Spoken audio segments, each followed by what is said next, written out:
I'm as close to the modem as possible, so you're right. Hopefully I am too. I did notice Yeah. my flatmate was doing one of her online lectures, so hopefully it Okay. kicks in. Yeah. Whereabouts are you Yeah. based at the moment there, Jase? Down South Canterbury, so little place called Woodbury, which is just on the outskirts of Geraldine. So yeah, it's pretty good wee spot, eh? And how long have you been there, mate? So we bought our place, me and my fiance, about a year ago. So just over a year ago now. Yeah. So a little slice of paradise. We've got about 4 acres. So yeah, that's pretty neat. Yeah. And are you going to be getting a few sheep to run around? You know, still the odd man stock, or just keep it humble and mow the grass? Yeah, no. We've already got a few mobile lawnmowers out there. So, and I dealt with a few of those just prior to lockdown to fill up the freezer. So it was always good. But it's always this time of year. There's just like knee-high grass out there, and I need way more sheep or cattle or something. But the joys of a lifestyle block, eh? So, but yeah, make it work. So, mate, there's plenty of lifestylers out there that are looking for square bales. So maybe you just, invest in one of those, and every spring when you've got way too much grass, you just make up a few of them and hang on to them till winter. Yeah, that could be the way to go, eh? It's the problem, we've got lots of, our place looks like a little bit of a half sort of golf course, all these blooming trees everywhere. So it could be real niggly for a tractor, eh? I might lose some trees and the missus won't be happy about that. So, yeah. But no, we'll figure it out. Eventually I'll probably deer fence it, have a few pet deer. That'd be pretty good. So. I like where your head's at. You have to also fence all those niggly trees, mate, because they'll go too. Indeed. Yeah. Yeah. So what took you down to the centre of the mainland? Yeah. So it's about 3 years ago now. Came down here and just sort of wanted a bit of a change up from what I was doing, and went through a bit of a rocky breakup relationship, and my pet dog died. Oh, right. And it was like, oh, this is a bit shit. And then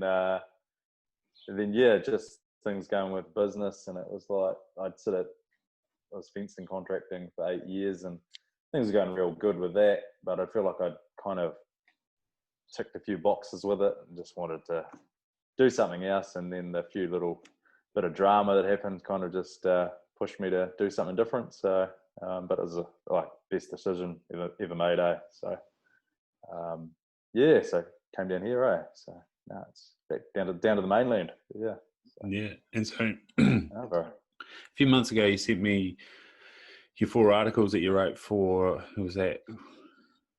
What magazine was that one for?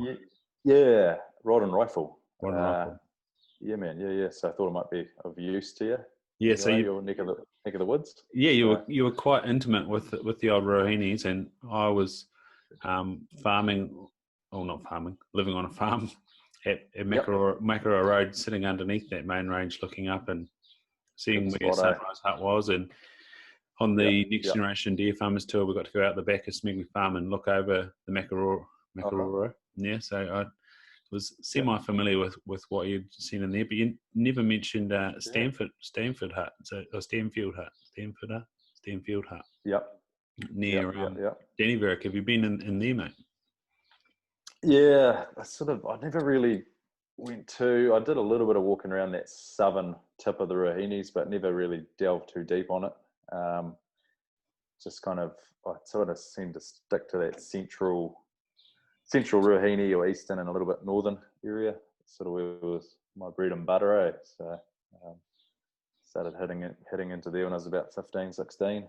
So before and after rugby season, really. So, but yeah, no. So I loved it in there. Eh? It's a neat part of the North Island, eh? It's special. So, and you touched on it a little bit with Kieran, but what sort of contrasted you about, getting some of those big deer that are out at Porongahau to climbing the big mountains?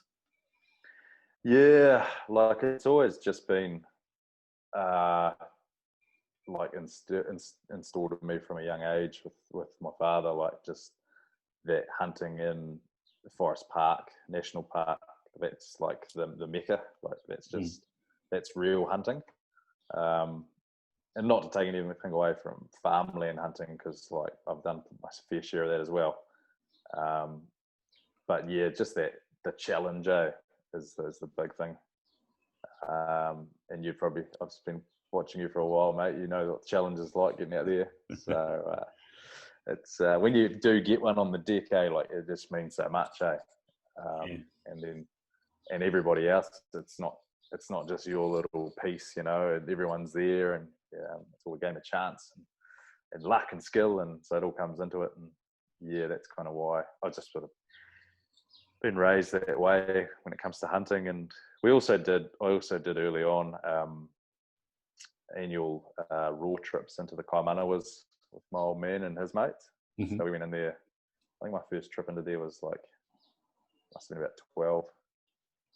It was 12, yeah, and it was like straight in 2 weeks in the Kaimanawas, so chasing sika, and that was my first proper sort of hunting trip with Dad. And then we did that all through my teens, and then sort of ended up going to the Rahinis more. And but yeah, I miss chasing the sika, that's for sure. Living down here, like that's probably the biggest thing I miss. But we've got my brother-in-law. He's a real good sika hunter. Like he's 10 times the hunter I am when it comes to that. And so yeah, I keep twisting his arm to get up there at some point to go for a wander with him. But yeah, bloody hell, mate. There. Yeah. So you said to 2 weeks as a 12-year-old. Was that the first school holidays that the old man took you to school? Oh, what yeah, mate. Yeah, it was awesome, So it would have been like April school holidays when I was 12. Yeah. So, and then we did like 3 or 4 years in a row. I remember one trip we did. I think I was 14, and I think we shot 4 stags. It was a pretty good trip. And it was the head of Jack Creek. And it was an awesome trip. But that trip, there was a massive storm, and the whole of the Napier Taupo road got all washed out, like all slipped the whole main road. And we were in these. We didn't have any flash gear back then. We were just like swan dries, and we were still using like sacks for peak owls, and we had this real crappy like big 6-person like standard camping tent, and it just got flooded out, and it was crack up. But it's sort of like all those experiences, like make you especially appreciate the gear you can get today. That's for sure. So, yeah, man, you must go out there now these days going, well, there's worse things that could happen to me. Yeah, I've had some pretty interesting moments in Fiordland, that's for sure, and the notorious weather down there, but nothing. Yeah, you just got to be pretty clever about where you go, that's for sure. But, yeah, have a fair share. Like most people that just spend enough time out there, you're always going to have a few interesting moments, So, thankfully, I've had nothing too bad, just the odd geographical challenge every now and again. Mate, what I did notice in the articles you wrote, and I see your shelf behind you there with all your books, you've got some great titles. Call of the Wapiti being one. That looked like a bloody nice addition that you've got up there. All the Banwell books as well, which is pretty cool. Where did this sort of history of areas and animals sort of start for you? Did we always into the reading the books, or as part of being writing, you sort of did the research too? Yeah, it's sort of I don't really know. Like I'm just kind of early on was always just picking up the odd magazine. Like when I was really young, it would have been like Rod and Rifle and NZ Outdoor, and then the sort of NZ Hunter magazine came along with the Dooley Boys and sort of stuff that they were doing. And so magazines would have just kicked it off for me, and I'm still an avid magazine reader. But then the books, just all these old school books in the history, I think it's really important for modern hunters to respect that sort of history that's gone by. And I think if we can like get books, you know, and get an account of it. So yeah, and I've just got my personality. I'm a little bit, I guess, an addictive personality, and like getting into, when I get into something, I get into it, you know. And throughout lockdown, and I had back surgery a few months, 6 months ago now, and yeah, like that was a good. You get a bit sick of watching Netflix or something, eh? So started investing in a few more books and adding to the collection. So yeah, but no, it's definitely the little bit of a couple of articles I've written recently for NZ Hunter. It's sort of shaped the way I'm starting to write my articles now. I sort of, I guess, like reading these old school books, and that just kind of developed my writing style a bit. So sort of, I'm trying to do a bit more throwback sort of style of writing. I guess, but yeah. So that's just another passion, I guess. Yeah. Yes. So how do you sort of go about your writing process? Yep. Like once I do like to research a lot of things, and then, like I say, like I take a lot of inspiration out of the older books from the old sort of legendary authors, you know, the Banwells and so on. Like I've definitely got a long way to go, and I'm lucky I've got a school teacher as a fiance, so that's pretty handy. So usually I can talk and she can type it. She's a really fast typer, so I can talk and she types, and then I can edit it up from there, sort of thing.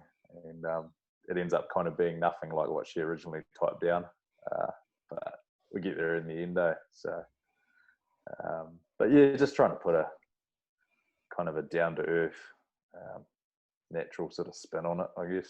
Yeah, nothing too fancy, you know. But yeah.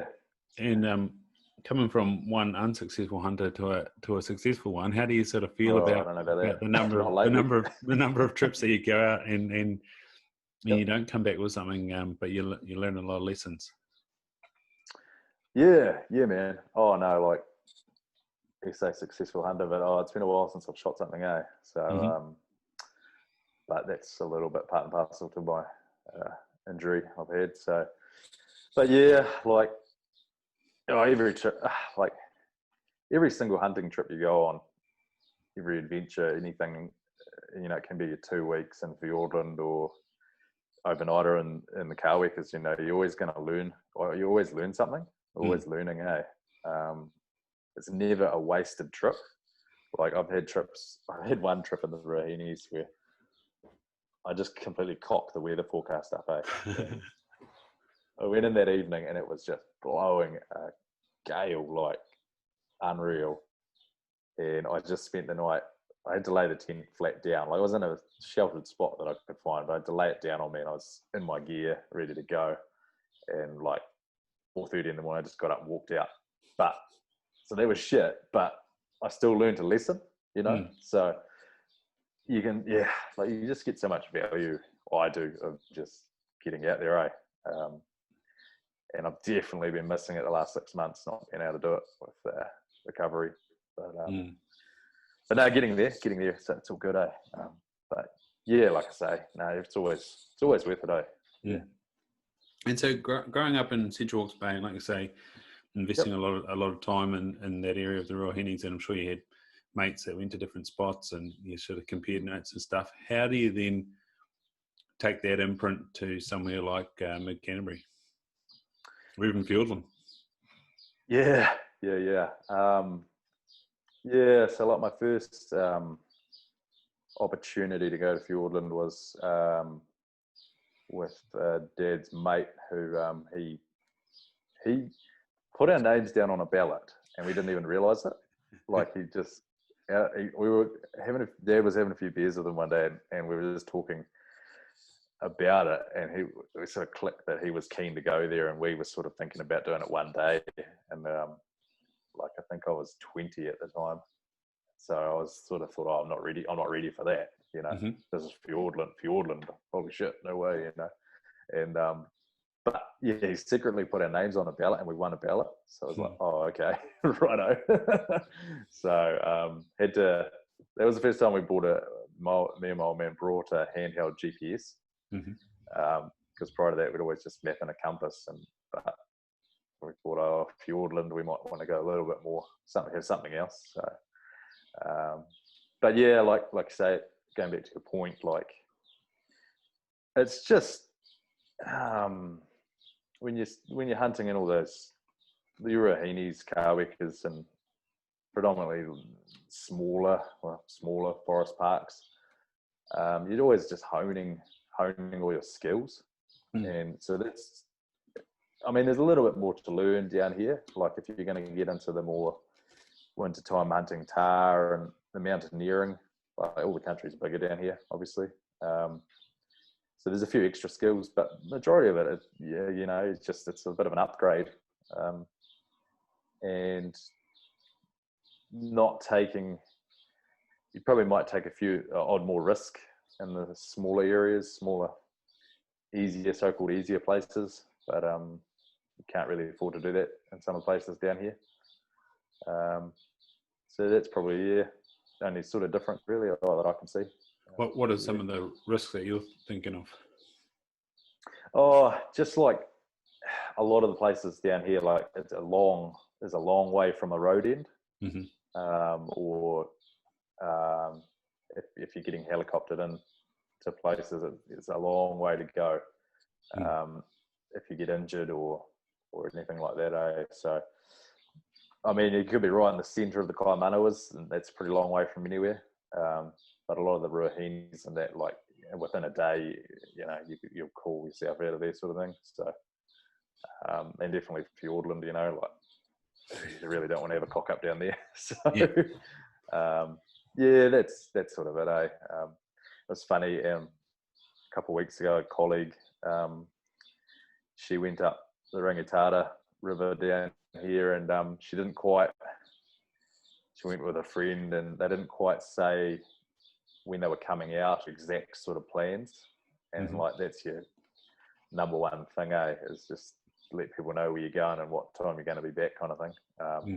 Especially for your loved ones and that, and she didn't really do that, and turns out, her friend's parents raised the alarm, and it was all go down here for a day or two, and she ended up she just turned back up at her doorstep at home. Like they weren't even lost or nothing, but people just hit panic stations. So that's probably a bit of the age we live in as well. In terms of that lack of connection to your personal immediate family. yeah, a bit of that, and also like, I feel like people are always quick to panic with anything nowadays, just that sort of soft glove approach to a lot of things. So, but I mean, you can't be too soft about that sort of stuff. But yeah, no, you're right. Or Reed likes the call of the wapiti, and you see this sort of thing that they used to get up to, scarpering off work early up to the Kawikas, being there for weeks on end, and then coming back whenever. Yeah. Probably poached a few properties while he was at it. Oh yeah, for sure. Wasn't such a big deal back in the day. But, no. Plenty of animals when he was around, kicking around. That's for sure. Just before the old Heli Wars. So, mate, when did you start sort of noticing ecology systems, like the bush as a whole, and how did that begin to start shaping who you are now? Yeah, so just trying to think. It kind of actually stemmed from my previous career as a fencing contractor. It sort of started there. We were getting a big job we did, and we were a dairy conversion job out of forestry. And so that was north of Taupō, between Whakamaru and Tukaroa. And so we had to, fenced about 5,000 hectares from third generation Pinus radiata into farmland. Wow. It's a big job. But throughout that process, the company that we were doing it for, they wanted to make the environment really high on their priority list for the farming operation. And so we did a lot of, throughout the planning of the farms, and that we, fencing off all the waterways, and the waterways we were fencing off, they were getting native planted, things like that. So that just kind of got my mind ticking over. I guess that for me, that's probably the start of it. And hunting side of my recreational hunting is always, I always just love seeing native birds and the bush thriving, when I'm out there. And as much as it's nice to come into an area where there's heaps of sign, from a deer, been living in that, you just naturally notice the bush is chewed out a bit, or, it's not quite, what it really should be. But, so that combined. And then also I used to do quite a lot of deer culling at the home farm and sort of neighbouring properties in the winter. When the fencing would dry up, I'd sort of give the old man a hand, and a couple of my workers would sometimes give us a hand, and we'd do quite a bit of deer culling. There's quite an overpopulation of feral deer, and that sort of southern Hawke's Bay, northern Rapper.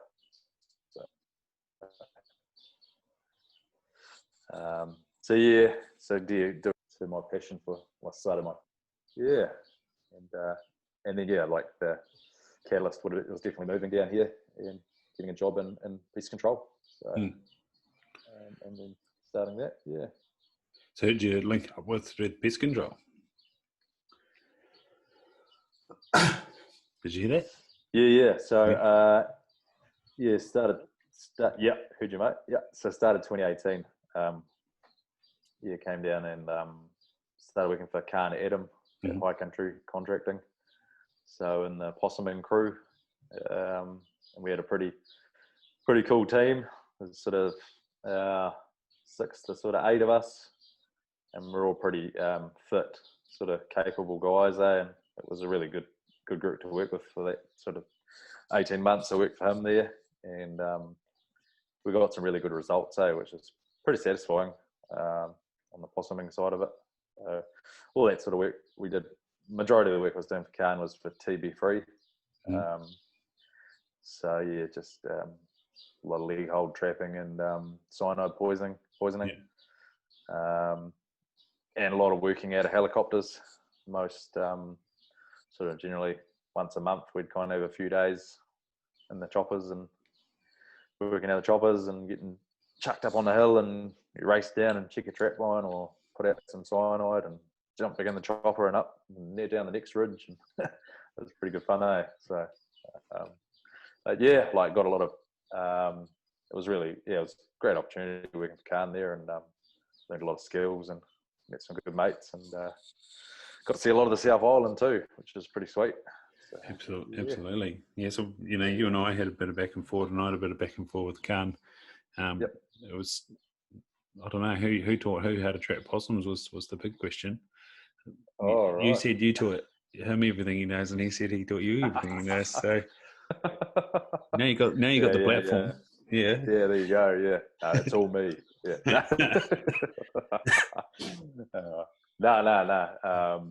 Definitely. Like Khan's got some. He's got some real good guys working for him, some experienced guys, and learnt the ropes off a few of those fellas.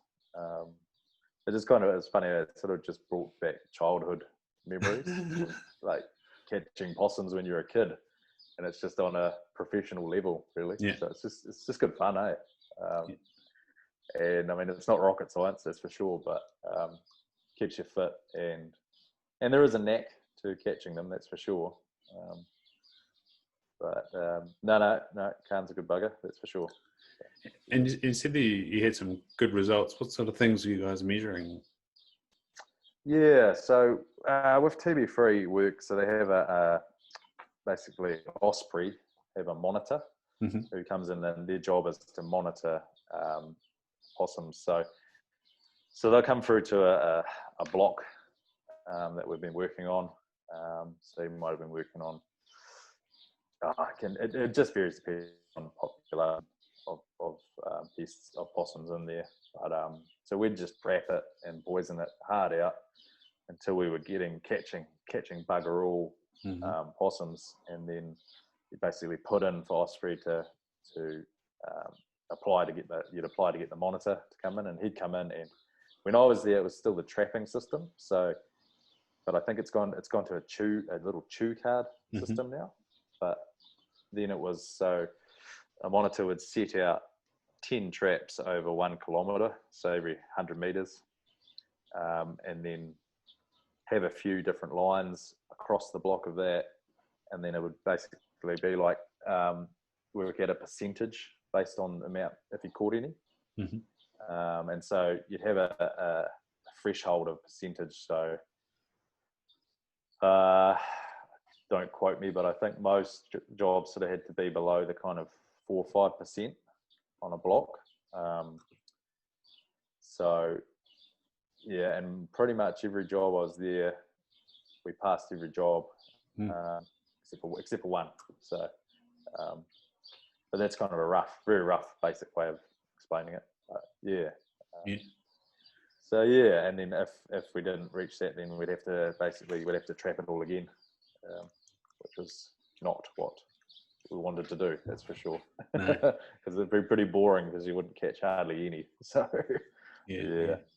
And so, would you ever get the chance to sort of go back into an area a few years later and see the impact of that? Like I brought up with Camp Speedy as well, going into somewhere like Aotearoa, which is pest proof, and just seeing what undergrowth looks like. And he said you can do the same by isolating a plot in any bush, and you'll just get these amazing little ecosystems set up.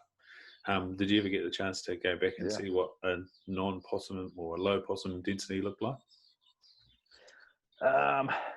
Not like we did do. So sort of some of the blocks I was doing, we'd do them a year later. So as part of the contract, it was sort of a yearly. You have to go back and do them again. So I wouldn't say I was there long enough over consecutive 5 years to be able to see that, but definitely within 1 year, you do notice, you knock them right back. And if you're in a native, down here, a lot of the country we were doing was actually tussock, quite open country, and it was quite surprising for me being a North Islander coming down, and it's like we're not going to catch possums here. We're out in the paddocks and the tussock and the rocks and that. And it was, but geez, it's surprising how many possums are living in those little crags and the tussock and a bit of Aotearoa. So, but like I say, a year later, some of the jobs we visit a year later, the native guts and that, all the native trees in there look just, you can tell weren't chewed out, weren't eaten out by the possums. So that was probably the most thing I would have noticed, which is good. So yeah. On the flip side, did you ever go to an area and just kind of go, holy hell, and the moment you put the traps down, pretty much you caught some? Yeah, there were a couple of blocks like that, that's for sure. But we wouldn't, like I say before, we wouldn't stop. If we were still catching high number, we'd just keep going until we knew that we had a good chance of passing with the monitor. Because if we didn't, we'd have to come back and do it, and that would have been on the company at the company's expense. And, I hope I'm not speaking out of term there for Khan, but that's kind of what I was led to believe. So yeah, it's not really. But no, there were definitely areas I remember we did one block. It was a massive pine tree block up Forest Creek up the Rangitata, and we trapped that over 3 nights, 4 days, and between the four of us trapping it, we caught about 450 possums. Wow! And they were just keep coming, just out of the woodwork, literally. It's where are these things coming from? But there was only a week-long contract, so I can guarantee if we back there, you'd catch the same. So But yeah, surprising for me coming down here, how many more possums are actually. Well, I wasn't possuming in the North Island, but from living on the farms and working on all the farms that I did when I was fencing, you hardly see any possum, especially in Hawke's Bay. There seems real low numbers of possums there. But down here, there's places where it's still plenty of them, that's for sure. So yeah, and was there any sort of trend? More work to do. Yeah, far out. Was there any sort of trend as to what had gone on before that tended to have high possum numbers? Anything that you sort of saw a pattern in? No, I don't think. Not that I can really put a finger on it, mate. Like, it's just lack of control, basically. Like, yeah, that's sort of all we could put it down to, really. It's just historically, like, farmers probably doing a little bit here and there, but the properties down here are massive, eh? Like, we had one block that we did down in Middlemarch, down the Maniatoto there, and it was, I think the block was 80,000 hectares. So, like, it's a big area for farmers. Like, they got enough on their plate to worry about possums, eh? And so, yeah, historically, like, yeah, bugger all control. So when you come into a place like that, it's just like you hit the mother load, eh? So yeah. It was a busy time down there, that's for sure. So, and I suppose that's something similar with the wallabies around your area. You know, they're all on these such gigantic stations, and it's like if you're left to the sort of half dozen people that run the station to look after them, while they're busy trying to farm, you're a bit out of luck, aren't you? Oh, that's exactly it, man. Like, like farmers, like if I know from my folks being farmers, like, farmers care about the environment. There's no doubt about it, but it doesn't pay the bills. Yes. You know, and when they've got mortgage, when most farmers have a mortgage, they got to pay those bills. So the old pest control and environment side of pest control and that gets normally the first thing chucked on the back burner when they have to do it. Yeah, that's for sure. Yeah. So was Tim Gale with High Country while you were there, or? Yeah, mate. Yeah. So he was there. I sort of worked. Never actually worked in the field with Tim. He was bound to the office. But no, I could see him. We'd catch up with him sort of Monday mornings and Fridays after work for a beer. I sort of worked for about 6 months. We were sort of together there. He's a character, that's for sure, old Tim. He's a good fella. Yeah. And so how often are you meeting with him now with your Hunters for Conservation? Yeah, so I sort of catch up with him every couple of weeks, kind of just have a bit of a rundown on how things are tracking, really. Initially, I suppose do you want to dive into that? Yeah, let's do it. Yeah, how did it spawn? May as well. So basically during Conservation Week 2020, so back in August, I was sort of pestering Tim for a few weeks while I was post-surgery and saying, hey, like, quite keen to do some volunteer work for the Game Animal Council. Knowing Tim, I thought, might have a bit of an in there to give a hand. And he was sort of just kind of pawning me off for a while, and then had this Conservation Week thing pop up, and he said, hey, like, yep, you want to give us a hand with this? And I said, yeah, that sounds awesome. Like, that's right up my alley, really, like hunting and conservation. Like, so I was keen as, and then there was a group of us sort of jumped on board, and it all came together pretty quickly. Sort of last minute, really. We just sussed a logo out and sort of got a bit of a concept going on what we wanted to just achieve for that week. But then that Conservation Week got buggered up through the COVID outbreak in Auckland. Mm-hmm. Like Conservation Week this year got really overshadowed.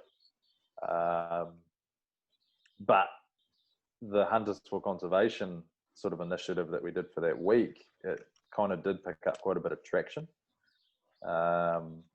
which was pretty cool. And on Instagram, sort of trending for the hashtag Conservation Week, the top 3, I think, or out of the top 5, 3 of those were hunting related from hunters.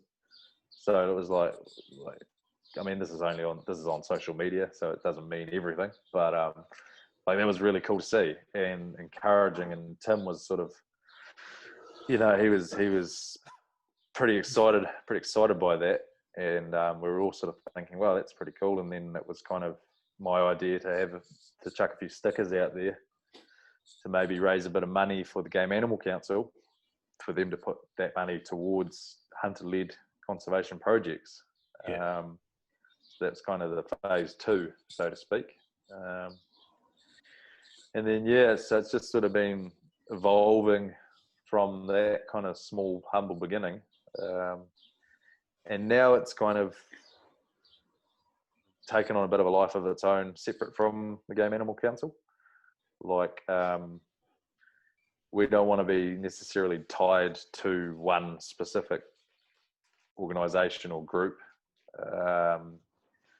We feel like it's got enough mana and enough potential to be on its own, doing its own thing, but also at the same time really supporting all of these, anything that's got to do with conservation, hunter-led or not, or doesn't matter, if it's all part of the same thing, we want to be supporting it. So it's kind of the grassroots of it, I guess.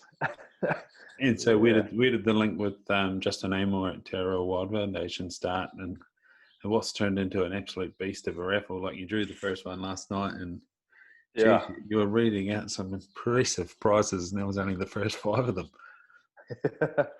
Yeah, mate. 6 of them. Yeah. 6. Yeah. No, so sort of touch base. I sort of just through like this, social media, sort of been following Justin for a year or 2, and seeing what he's been up to with Aotearoa Wild Foundation, and sort of figured that was a really good fit with what we're trying to promote, like, to enable and support. And I just kind of we knew we're just a baby, but we want to try to help you whichever way we can. And his idea initially was about just sort of funding traps. He wanted for the Game Animal Council to fund traps initially, but the funding sort of wasn't there. And so it was we just started sort of brainstorming, scratching our heads, and then I sort of thought, why don't we maybe about a raffle idea. And there's a few raffles got sort of done throughout with the tar, when the tar issues cropped up. There's a few raffles going on there, so it's sort of like along the same sort of idea. I actually, with a mate of mine down here, we raised about $1,300 for the Tar Foundation. Wow. Sold a stinky bull tar skin, head skin, and there's a guy down here. He actually shot it's a monster bull. It was like 14.5 inches. It was a doozy, and he just shot it like 10 years ago, and he didn't even know what he'd shot. He just said he's not really a tar until he was deer hunting, and this thing walked out in front of him. So he shot it, and then he saw the head skin pop up, and he was passionate about about supporting tar. So it was just so he donated like that $1,300 to the Tar Foundation to get his bull tar mounted, and also jacked up a taxidermist to do it for free down here, which was that was pretty sweet. So that was sort of I'd sort of had dabbled in that kind of thing, and the raffle was just an extension of that kind of idea. And as soon as I ran it by Justin, he's like, "Yep, let's do that. We're doing it," So, and then got on the blower to sponsors. So away we went. Yeah. So. Mate, what it's been pretty remarkable to see not just the hunting brand companies come out and support, but also the likes of on last night, Doc Tory donating that hunt, and I see next draw you got the Wildside Safaris guys donating some of their knives and things. It's not what's been a really tough year with dealing with COVID and on the hunting and guiding side of things, not having the clients and what that means for those local economies, and then on top of that, the tar cull affected many of the guides and their mental state, and it's one of their revenue streams again. To then see everyone sort of bandied together and put money or services out to help support hunter-led conservation, it must be pretty awe-inspiring at your end to see the names on the list and what they're putting out there. Oh, it is, mate. It really is, eh? And I've dabbled in a bit of guiding myself as well early on. My folks ran a bit of a sort of a hunting block as well, and so yeah, for somebody who's sort of like these couple of, I've got 3 hunting outfits that have supplied a prize, and for them, when it's their full like bread and butter, to be able to donate a prize, like, and especially the climate we're in, like, it just shows how much conservation and supporting hunting, like those 2 things, like, means to these companies, eh? And like I've got a handful of companies from Australia as well, and like they're a long way from the Aotearoas, eh? So it's just, yeah. And we've got one particular company. They actually haven't even like gone live, started their business, and they've donated a prize. Like, they're not even making money yet, and they've decided they're going to make conservation part of their business model, and like that's what it's all about, eh? And like, it's really humbling, eh, man? And hopefully, like, in the future, like, can keep these brands together to work towards bigger and better things. And I haven't, like, all of these companies, there's 40, I think we're up to about 44. None of them, there's been no resistance, eh? And none of this, do you have a clothing brand? Or, well, we're a clothing brand, so we won't support you because you've already got a clothing brand. Like, that can be a real big part of sponsorship. I've sort of done a bit of that stuff in the past with fencing competitions, and that was like, if you have a clothing brand or a special type of tool, then we can't support you because you've already got that. But none of that happened with this, eh? It was just everybody was all in. So everybody working together. So pretty cool. Yeah. From my sort of perspective, outside looking in at outfitting, and we're talking about that sort of stewardship of the land versus farming the land, and it's still paying the bill. But I guess part of the experience is to make your large block of land as authentic and native as you possibly can. Do you think? And do you think that sort of shapes the mind shift? I know, again, thinking of when Jeremy Wild, not Jeremy Wild, what's his name? J.E. Wild. When he's videoing, on their Wildside Safaris block, he's got this video that's just bird song that's so intense, and whilst they're watching a stag, and Joe, that's it. And like when he's tracking the other Joe Flaherty around the place, it's all about the bush and the birds, and I guess that sort of probably speaks to why straight away they're up front. They are real stewards of those hunting blocks and make them look as wild and native as they possibly can. Yeah, definitely. It's where he's got like microphones on birds and stuff, eh? It's impressive, eh? And that kind of thing all ties back into us as recreational hunters, like how we can do the same kind of thing in these the department of, like, public land that we hunt in, is taking that, hunters taking on that kind of mantle, as I've sort of thrown it around there, but and it's been thrown around by others, like Sam the Trap Man and like the kaitiaki, becoming guardians, kaitiakatanga. And I think that's an awesome kind of way to look at this whole thing with hunters for conservation, becoming like kaitiaki hunters. Like looking at it in that way, we're protecting these places that we love to utilize and we get so much out of.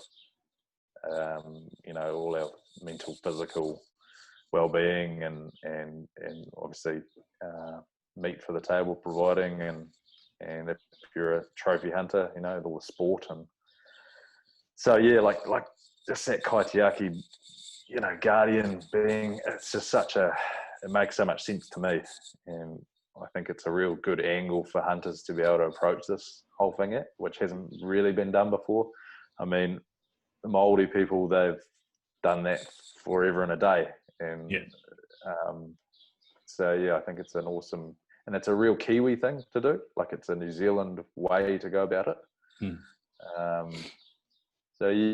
think that's part of all these businesses standing up. They wanted to help us as recreational hunters become guardians of these places, and they're reaching into their pockets, and like this prize pool is crazy. So it's awesome, man. Yeah, absolutely. I think you raise a really, really good point there. I just shared in part of the interview with Callum from last week to my Instagram, and that was about connecting with the whakapapa of the area. And it's something that I've really taken on since moving to Hawke's Bay, since talking with Cam and his connection with iwi on the Taupo side, is to try and understand what's happening over this side. And like, that's what was really cool about your articles, all the reasons for why the huts are named, and all those sort of little tidbits lean you into asking another question around the area you hunt, the place that means so much to you, and then really creates a why of why you want to go out there and be kaitiakitanga to that area, because it becomes special to you, and you get that story, that whakapapa going on. Oh, for sure. Yeah. I think it's, to me, it's a natural kind of human instinct, isn't it? To just, when you spend time at a certain place, like it can even be like my little 4 acres here, like you just go, and it's such an attachment to it, and like I've been out there mowing my lawns just before this, like looking after it. So like these places that we're going hunting in, why would you not want to look after it? Why would you not want to, if you love it so much, like part of that is, looking after that native environment, and that might mean a few less animals out there, make the hunt a bit more challenging. So that's part of the game animal management, which every hunter and every man and their dog's jumping up and down wanting it. And then obviously the predator trapping, and then, if places need native planting, and it's just, it all ties in. And I really believe that hunters are the right demographic, where the hunting community is the right people to be able to do this stuff, because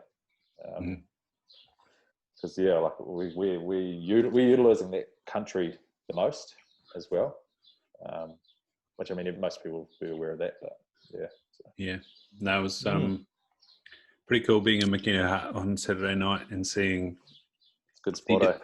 Yeah, mate, it's cracker. But seeing Fee Dawley's name written down, and then Greg and Gunner, of course, Greg Dawley written down, writing in the book, doing Kiwi work, and then putting my name in that book, and saying, NZDA Hastings, and checking the trap lines, and being able to share back to that WhatsApp group that, hey, that trap line's still clear. We're all doing a good job, and it is if you're just kind of in there and you know that there's a trap line just as you walk past, dipping your head to make sure the trap's ready to go. It's fantastic, and it was bloody good being in there last time and clearing 26 rats, but at the same time it was bloody awesome going there this weekend and seeing none. Yeah, mate. Yeah. Oh, it's satisfying, isn't it? Oh, yeah. So, no, good on you. No, that's a neat spot. I haven't been in there for years, but it's good. All right. Did you have a hot swim? No, it's just up the top. So yeah, Didn't go down the couple I met in the heart, they had been down there, and it was quite a fascinating sort of interaction. Really, these two were from Wellington, a couple of psychiatrists, and sort of I got up and left early in the morning to head back to the clay pan, and I was sort of coming out. It was 10 o'clock and had seen nothing, or it might have been later. Coming out, and I was sort of coming back to the track, and I could hear these two people talking, and I sort of rang out because I didn't want to scare them either. And sure enough, it was them. So I walked all the way back to the car with them, and we sort of interacted around the trees, and we saw some clematis on a tree and a few nice remus and stuff, and we found some deer fur on the ground, and the lady, she was interested in starting hunting. I sort of said, join NZDA in Wellington, that'd be a great place to start. And it was sort of quite good interaction. And then by the time we got back to the car, he finally let slip that he's joined Forest and Bird for the last 3 years, and he sort of said, how do you get on with that? I said, we've got some similar things. There's some things we definitely don't agree on. And he was sort of talking about how he looked into the history of Doc and the people that had come through, and talked about Eugene. I said, well, I don't quite feel the same way about her, but for the most part, we've just got along fine, haven't we? Like, what does it matter? Oh, yeah, man. Yeah. No, I agree, and it's interesting. Yeah, it would have been quite a neat little meeting there, mate. That's for sure. Yeah. No, like I've said, like this whole movement. Initiative that is Hunters for Conservation. Like, we just want to be open to working with, not supporting one particular group, or just at the moment we are supporting the Aotearoa Wild Foundation, but in general, just anything to do with conservation and that enhances hunting together is just what we're about, and I'm not opposed to working with Forest and Bird. Like, if it's to benefit something conservation-wise, but we got to tie the hunting in, because it's in the name, Hunters for Conservation. So it's got to be, it's about walking that line and like say, getting that balance, because there's so many values and that are so closely aligned. But it's just figuring out that last little bit, which we all seem to have a bit of trouble with. And hopefully, my hope is that this Hunters for Conservation initiative movement is going to be that bridge, sort of between the two. I guess that's not a bad way to put it, but well, I've had a conversation with one of my patients who was Forest and Bird, but also keen hunter in the car workers, and you just sort of reminded me that I need to get onto the Seeker Foundation website and log what I did over the weekend, and on that SCI app, again, another organisation trying to help out. But it's kind of like that reporting of what we do as hunters and getting out there, and if you are checking traps, make sure you're part of that trapping group. In Hawke's Bay, it's the Kiwi group. So what I did is I emailed the person at the dock office. She put me in touch with the Kiwi group, and now I can see the whole trap line. It's been quite cool having that experience, and how simple and straightforward and upfront all it needs to be, and then have people come to me and go, how do I get into some trapping? It's like, well, this is what I did. Give it a go. Yeah. Good stuff, mate. That is also something that one of our members, we don't have a membership, but one of the people behind this is working on towards as a type of app. And apps aren't cheap, which I've found out. So we're working towards something like that, which it's quite exciting, really. And he's going hard on it. So hopefully we'll have that at some point. But it'll be, and he's got big dreams for it to be able to use in the rural community as well. Yeah. So just kind of encompass all that Hunters for Conservation would be a major part of that, where we can, because we don't want kill data as such, because kill data, if you talk to like Hummy Order Gibson, the kill data and Cam Speed will say kill data doesn't mean a hell of a lot, but it's about it's about the getting that record of achievement for the hunting community. Like, Ryan went out and he checked the Makino traps, so he walked this far this weekend and did 50 traps, and then boom, there's a record of that. So we can start to really build. And like what you're doing, it's awesome, mate. Like, it's really good, but like, we need to be able to put all these little pieces together underneath one umbrella for hunting to show people, like, hey, look, this is what the New Zealand hunting community actually does. Yeah. I feel like that'll be so beneficial, because at the moment, like, yeah, we've got all these awesome foundations out there doing the work, and but if we could just pull all that information together, like, that would be really impressive, eh? Oh yeah, and would give us a hell of a leg to stand on.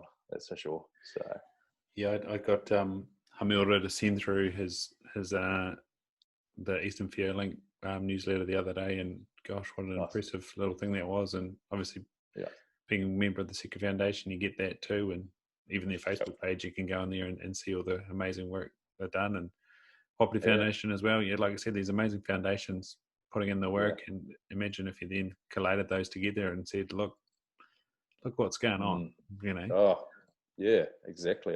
So now we'll hopefully we'll get this app at some point in the future. But yeah, that would be. It's a big thing to have everybody to use an app. I know that, like, the TAR app, is not everybody uses that, but they should.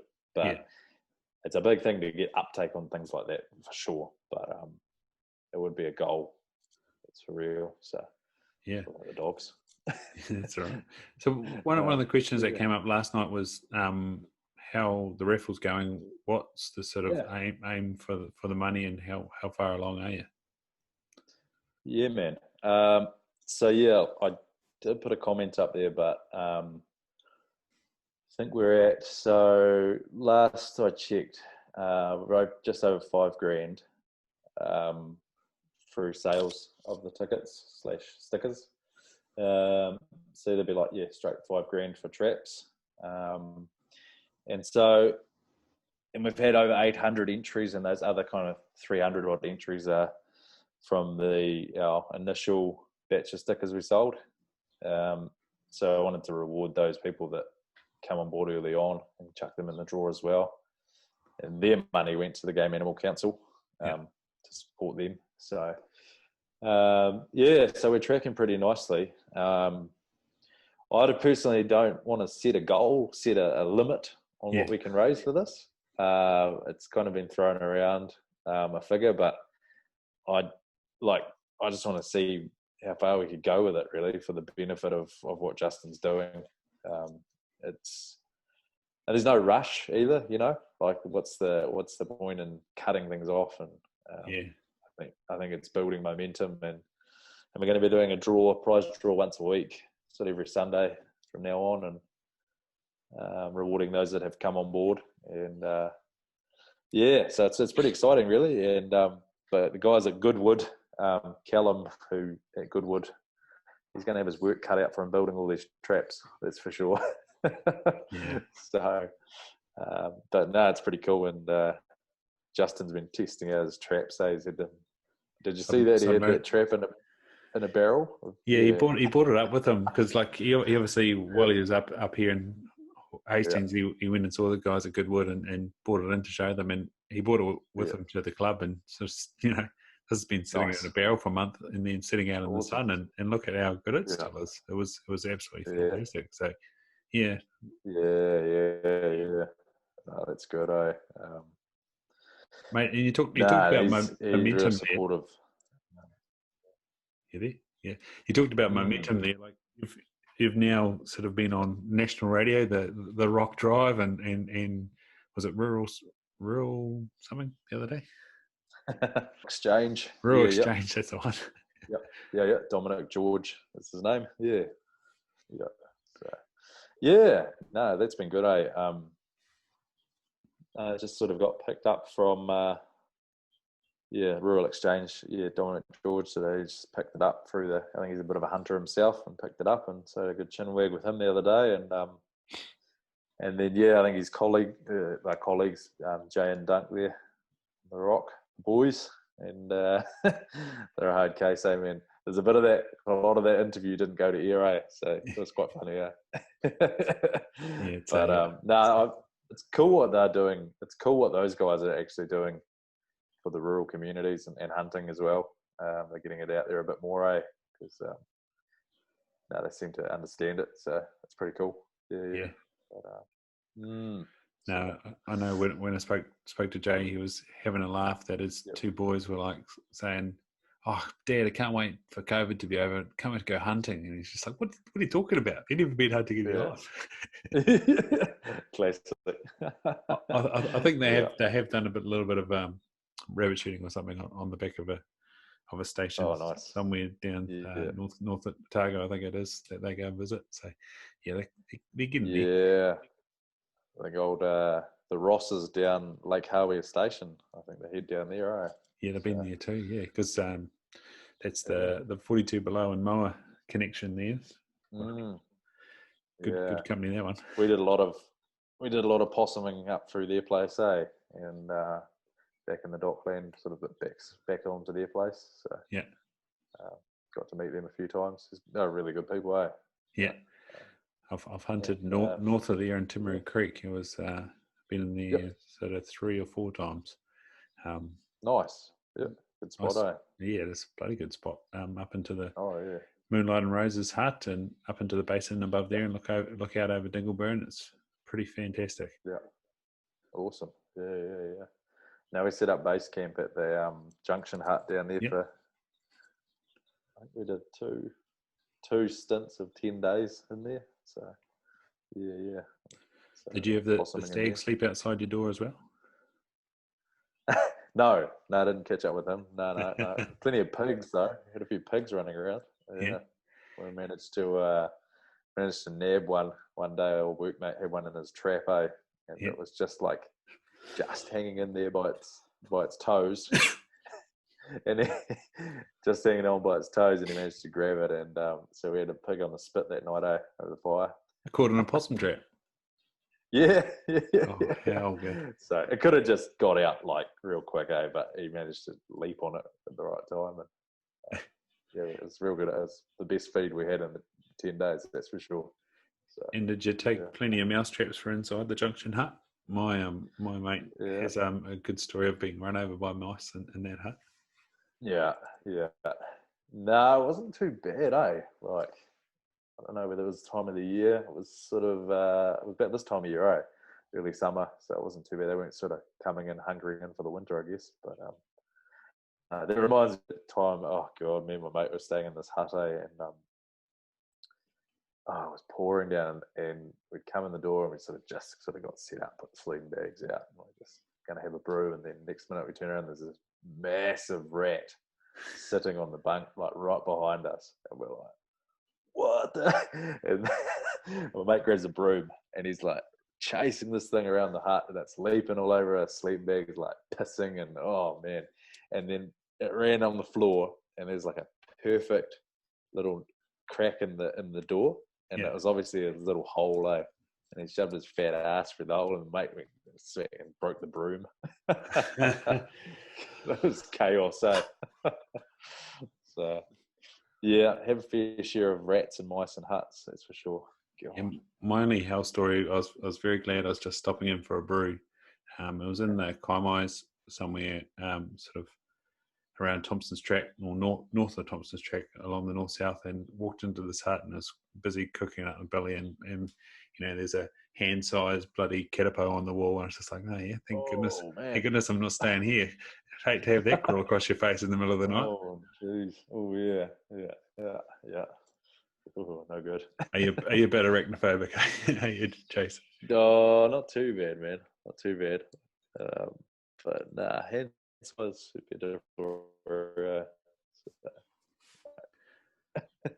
I had that happen in enough time in Aussie. So. Yeah, I had that happen in Aussie. I was in the middle of testing the person, and a huntsman crawled along in behind the chair and then crawled along back out. I just said, "We'll just stop you there. I'm going to let this guy outside." Yeah, fair enough. Yeah. Yeah, I've seen some pretty weird red critters over in Europe, but nothing real hand size. Really good. Yeah.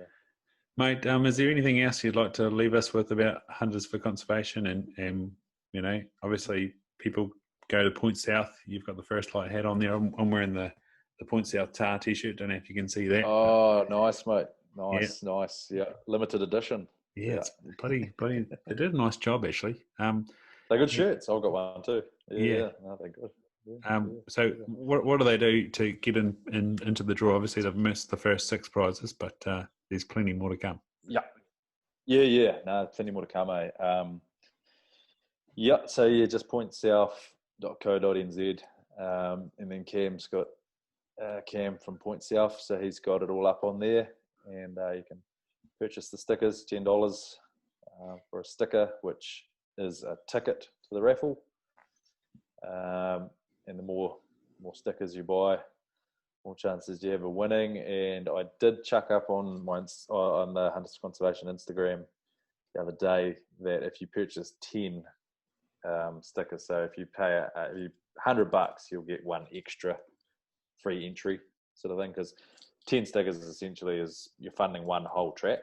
So that's pretty special. That's pretty special, eh? So, but yeah, that's probably about it. I think the Rock Boys put out actually text Hunters to 3520 and you get a bounce back to the link, but it costs you to text to do that. So easier just to go to pointsouth.co.nz. But that picked up a few punters though over the radio, so that was really good. So brilliant. Yeah, but that's probably about it. Future wise for Hunters for Conservation is looking pretty bright.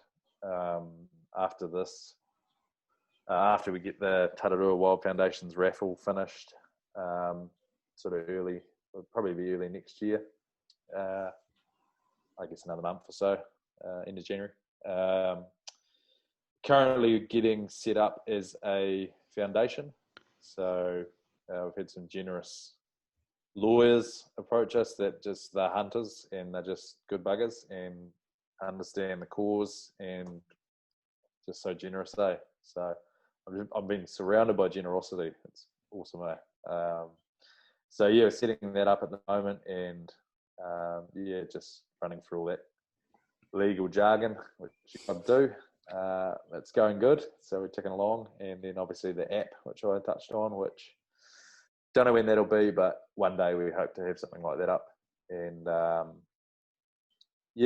and I've had several other projects kind of come out of the woodwork that nobody really actually knows about. These projects, they're just behind closed doors, and like they're not on social media. But there's some really awesome stuff out there, eh, that we're hoping to get stuck into next year, which is pretty cool. And some of the projects that these are surrounding some quite like some different type of native species, not your usual kind of blue ducks and kiwis and along those lines. Like there's some quite unique stuff that we're looking at supporting, and that is hunter led. So that's a little bit of a teaser with cats out of the bag, but no, we're all tracking pretty nicely, and I'm just bloody super passionate about this. Like I sat on the fence a wee bit at the start, sort of wondering how deep to dive. But the amount of support that we just keep getting, and it keeps growing, and people just seem to be starting to really grasp the concept and connect with what we're trying to do. And there's no negative in it. It's just being proactive, not reactive. It's just onwards and upwards for me with this project. So brilliant. Just juggling it with life really, and I've got a little one on the way as well, so I'm going to have to juggle that too. So exciting times, man. Exciting times. Yeah, mate. Excuse me, this cough's been hopeless. It's all good, man. It's all good. So you're on Instagram, Facebook, obviously the Point South website. I'll get all of those in the show notes, mate. what would you like to leave us with? I know you've listened to the show before. What's the thing that does you right, mate? Or keeps you along that flowing stream, if you will? Yeah. It's probably a big one for me is that I've sort of always, that I always kind of think of is work hard, play hard. It's something I kind of live by. Sort of brought up with, just like doing the mahi, getting the treats, sort of thing, and so I'd say work hard, play hard. It's pretty important. But then also, if you've got a passion, like for me, my passion is hunting and conservation, and with this project for me, I'm being able to combine the two, and hopefully to benefit the New Zealand hunting community and conservation. It's sort of so for me, it's a passion project, and I'd say if you have something you're really passionate about, just test the waters a little bit before diving right in. But then once you've done that, like for me, I'm all in on this thing, and I want to see it through. And I know there's a lot of other people that are on board with it that feel the same. Justin, he's one of them. But we're just going to drive this thing, So hopefully people can jump on board. And so like follow your passions, Go hard with your passions and work hard, play hard. So yeah. Love it, mate. Well, that was pretty awesome, and hopefully people sort of from this can understand a little bit more about the why behind Hunters for Conservation and where you've come from, and what makes you tick, bro. Because like you said, the passion of this is just awe-inspiring, and on the daily, I see the amazing work you guys are doing and sharing, and the messaging I think is really powerful. So thank you, and thanks for your time tonight. Cheers, this has been bloody wicked. Cheers. I press pause. Stop. Thanks, mate. Thank you.